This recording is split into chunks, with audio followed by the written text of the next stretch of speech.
भारतीय Janata party ST मोर्चा तरफ निर्वाचित एसटी सांसद एवं विधायक मानकु स्वागत संबर्धना कराउछि।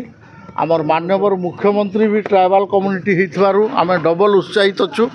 आउ धन्यवाद देउछु केंद्र नेतृत्व को जे आमको एठी काम करिवार सुजोग दैछंती।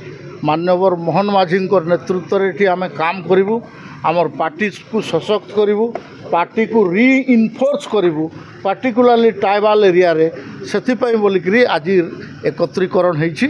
आ एथिरे बहुत संख्या रे इम्पोर्टेंट ट्राइबल लीडर माने आछंती।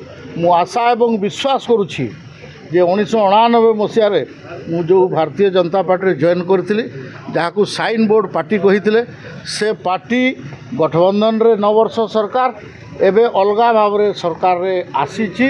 आमे पूरा बहुत दिन धरिक लोकंकर सेवा करिवु आ काम करिवार सुजोग देबे, ए प्रकार आशा एवं विश्वास।